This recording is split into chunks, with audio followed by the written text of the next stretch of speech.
Classic Ghost Stories. Angeline, or The Haunted House, by Emile Zola. Almost 2 years ago now, I found myself riding on my bicycle along a deserted country lane in the region of Orgeval, just north of Poissy, when I was greatly surprised by the sudden appearance, quite close to the road, of a large house. I alighted from my machine in order that I might see it more clearly.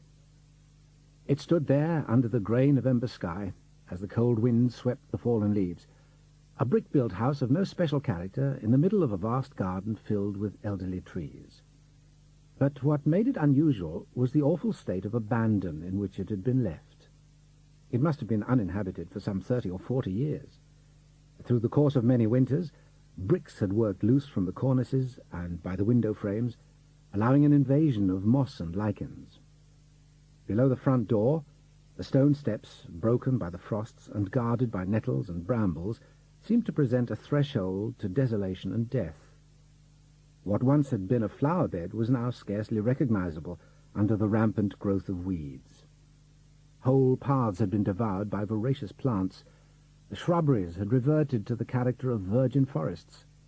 I was presented with an impression of wild vegetation, such as one finds in an abandoned cemetery, and all that day under the damp shade of ancient trees whose last leaves were being carried off by the autumn wind crying its sad complaint. My heart was heavy with a dull fear, yet I was held by a need to know and sympathize with all I could feel around me of unhappiness and suffering. Then, having finally made my decision to leave, and having perceived beyond the way, in the fork of 2 roads, a sort of inn, a poor place where one could buy a drink, I went in, resolved to satisfy my curiosity by encouraging the local people to talk. The only person I found was an old woman who served me a glass of beer with a great deal of complaining. She complained that she found herself here on this forgotten road where not 2 cyclists a day would pass. She talked aimlessly, related the story of her life, revealed that she was known as Mère Toussaint, that she had come from Vernon with her man in order to take over the inn, that at first things had not gone too badly, but that since she was widowed, everything had gone from bad to worse. When I started to ask her about the nearby house, she suddenly became more circumspect, regarding me with a suspicious eye, as if I were attempting to tear from her some awful secret. "Oh, you mean La Sauvagière, the haunted house, as they call it around here. Oh, I know nothing of that, monsieur. That goes back before my time. I shall have been here just 30 years next Easter, and that all goes back nearly 40 years. When we came out here, the house was already more or less in the state you see it in now. Summers pass and winters pass, and no one sees anything move in there." "But," I asked, "why hasn't it been sold?" "Oh, why indeed? How should I know?" In the end I gained her confidence, whereupon it was clear that she was only too anxious to recount to me what it was that people talked about. First she told me how not one of the girls from the village would dare to venture into the grounds of La Sauvagière after dusk, because it was rumoured that some poor soul returned there by night to haunt it. When I expressed surprise that such a story should still be found credible so near to Paris, she shrugged her shoulders, endeavouring at first to appear composed, but before long revealing her unspoken terror. "But consider the facts, monsieur. Why has it never been sold? I have seen prospective buyers come and go, but they always leave more quickly than they arrived, and not one has ever come back a second time. And I can tell you one thing for sure. If any visitor dares to venture inside that house, extraordinary things happen. Doors slam noisily of their own accord, as if some awful wind were blowing. Cries, moans, and the sound of sobbing rise from the cellars. And if anyone dares to stay longer, a heart-rending voice starts to call out again and again, 'Angeline! Angeline! Angeline!' in such an anguished tone as to chill the very marrow of your bones. What I am telling you are proven facts. No one will deny them."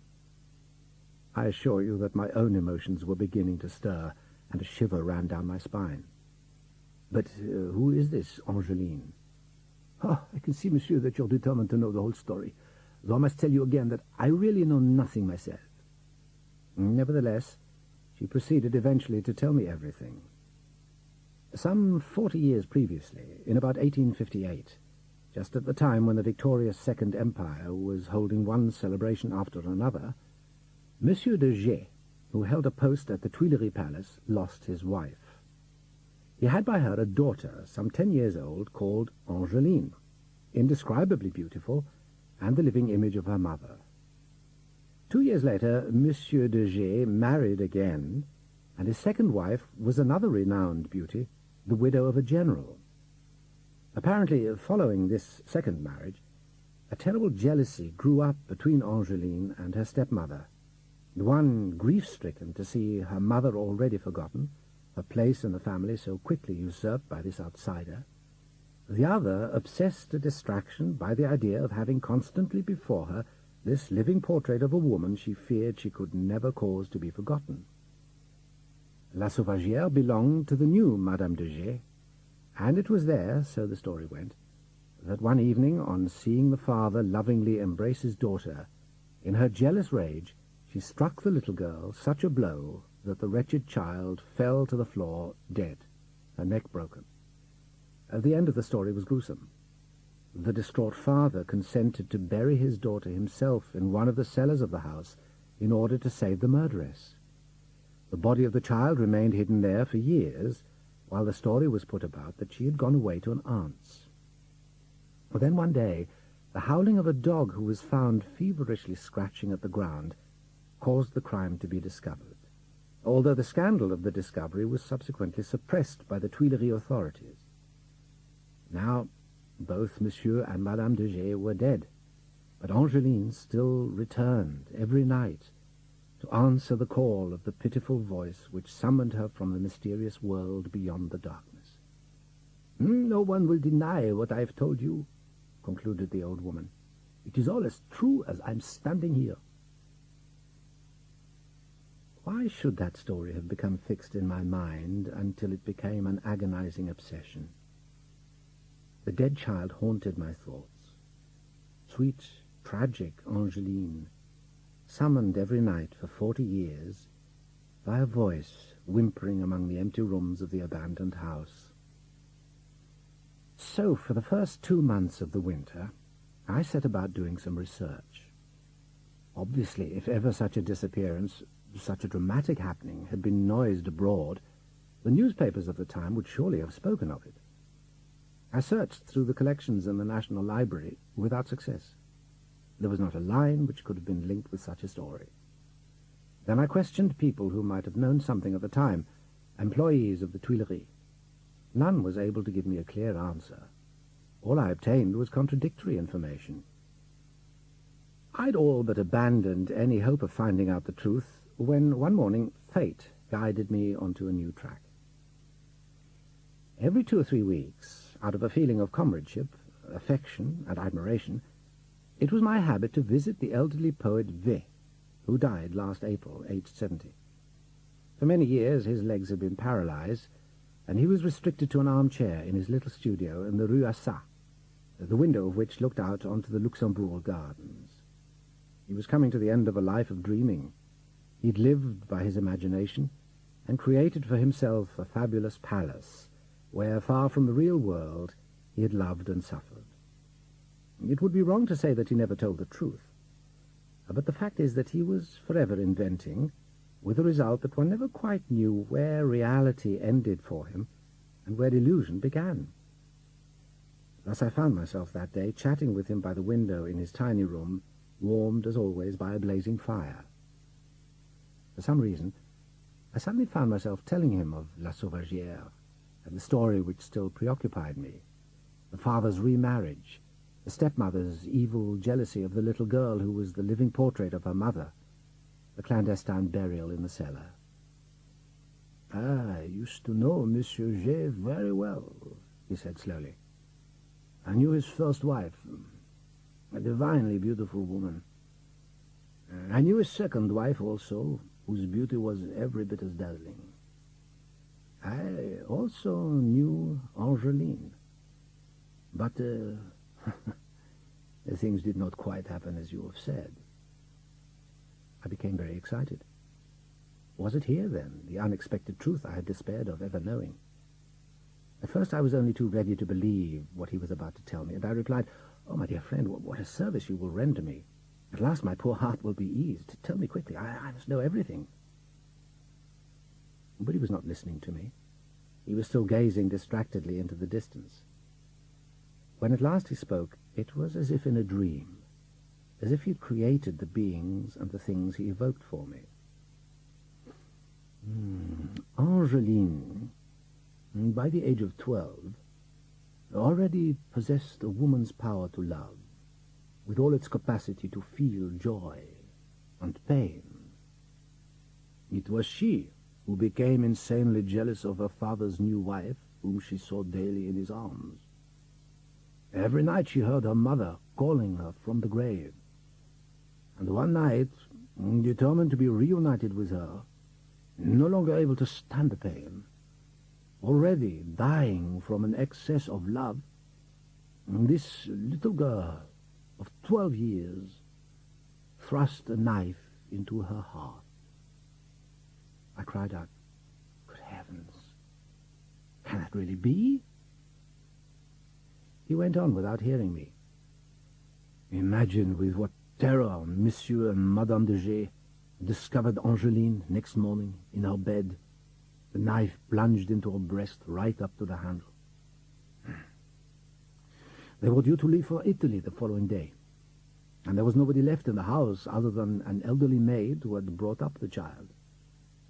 In their panic that they might be accused of a crime, they had the old maid help them bury the young body in a corner of the conservatory behind the house, at the foot of a giant orange tree. And there it was that it was found when, after the death of both parents, the old maid told her story." By this time some doubts had begun to enter my mind, and I looked at him anxiously, asking myself whether he was fabricating. "But," I asked, "do you believe that Angeline really could return again every night in order to answer the heart-rending cry of the mysterious voice?" "Return again, my friend? But everyone returns again. Why shouldn't the soul of the poor child inhabit again the place in which he has both loved and suffered? If a voice is heard calling her, then life has not yet begun again for her. But it will do, be assured of that, for everything begins again. Love is never lost, nor beauty. Angeline, Angeline, Angeline. One day she will live again, in the sun, on the flowers." I was now neither convinced nor comforted. My old friend V had done nothing but increase my discomposure. It was evident that he was fabricating. "You are sure that everything you've told me is the absolute truth?" I ventured. "Of course it is the truth. Is not everything to do with the infinite the truth?" A year and a half went by. Again and again I would hear at a certain hour, first far away, then entering my conscious mind, that desperate cry, "Angeline, Angeline, Angeline," and it would leave me trembling, full of new doubts, tortured by the need to know. I cannot say how it came about that one glorious June evening I found myself once more on my bicycle in the deserted lane by La Sauvagière. Had I consciously wished to see it again? Or was it an instinct which had directed me to turn off the main road and return to these parts? It was close on 8 o'clock, at the end of one of the longest days of the year. As on the first occasion when I arrived before La Sauvagière, astonishment caused me to jump down from my machine.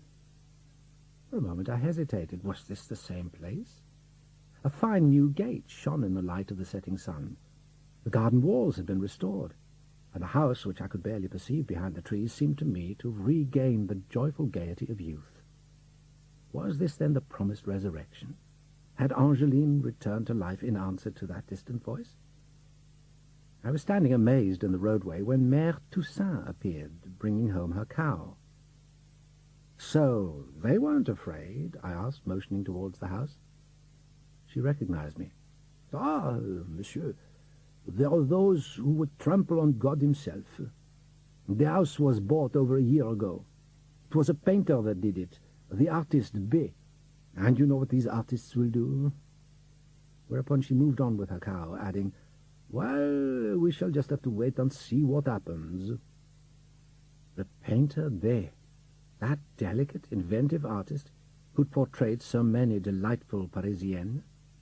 I knew him slightly. We'd shaken hands at the theatre, in exhibitions, places where one runs into people.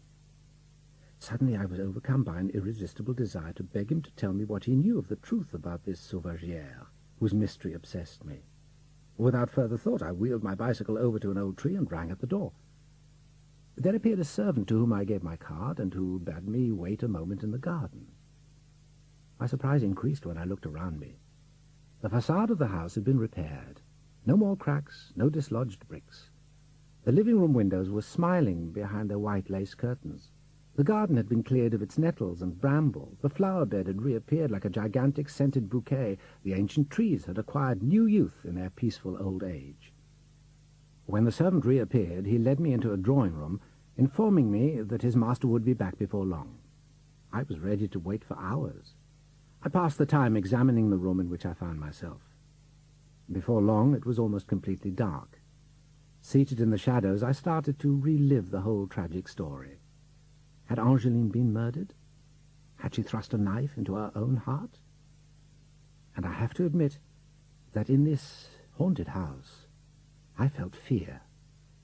What initially was not much more than a certain unease proceeded to grow beyond all proportion into an irrational terror. At first it seemed to me that I could hear obscure sounds in the distance, a vague moaning, stifled sobs, heavy, ghostly footsteps. Whatever it was began to come up from below, to draw closer, until the whole house seemed to be filled with a terrible distress. Suddenly, the awful cry rang out, "Angeline! Angeline! Angeline!" with such growing force that it seemed to me that I felt a cold breath touch my face. One of the drawing-room doors opened noisily. Angeline entered and crossed the room without seeing me. I recognized her in the dim light which had penetrated. It was indeed the dead child of 12 years, incredibly beautiful, with her exquisite blonde hair upon her shoulders, dressed in white. She passed by in silence, abstracted, and disappeared through another door, while once again the voice called out, this time from further off, "Angeline! Angeline! Angeline!" I was left there standing with sweat on my forehead in a state of horror. Almost immediately I was conscious that the artist Bay was there, shaking my hand and apologizing for having let me wait so long. But without any attempt to preserve my self-respect, I rushed into telling him my story. At first he listened to me with no little surprise, and then with great good humor he hastened to reassure me. "My dear fellow, you are probably unaware of the fact that I am a cousin of the second Madame de G. Oh, the poor woman, to be accused of the murder of that child whom she loved and mourned quite as much as the father. For there is only one part of the story which is true. The poor creature did indeed die here, not by her own hand, for heaven's sake, but of a sudden fever. The shock was so great that her parents never wished to return here, which explains why it remained uninhabited for as long as they were alive. After their death, there followed interminable legal procedures which prevented its sale. I wanted it, having coveted it for many years, and I can assure you that we have never yet seen any ghosts here." The chill returned to me as I mumbled, "But I've just seen Angeline here. Only a moment ago. That frightful voice was summoning her, and she passed by here through this very room." He looked at me, alarmed, believing perhaps that I was losing my sanity. And then suddenly he laughed, the resounding laugh of a man who's happy. "Ha! That was my daughter you saw just now. Her godfather was in fact Monsieur de G, who gave her the name Angeline as an act of devoted memory. Having no doubt been called by her mother, she must have passed through this room." Thereupon he opened the door himself and called out again, "Angeline! Angeline! Angeline!" The child returned, now alive, now vibrant with gaiety. It was she, with her white dress, her exquisite blonde hair upon her shoulders, so beautiful, so radiant with hope, that she was like the spring itself, bearing in the form of a bud the promise of love, the lasting happiness of life. What a charming ghost was this new child, born again from the one who had died. Death had been conquered. My old friend, the poet V, had not lied. Nothing is ever lost forever. Everything begins again, both beauty and love. Their mothers call them, these little girls of today, these lovers of tomorrow, and they live again under the sun and among the flowers. The house had been haunted by the promise of this reawakening. Today, the house was once more youthful and happy in the rediscovered joy of eternal life.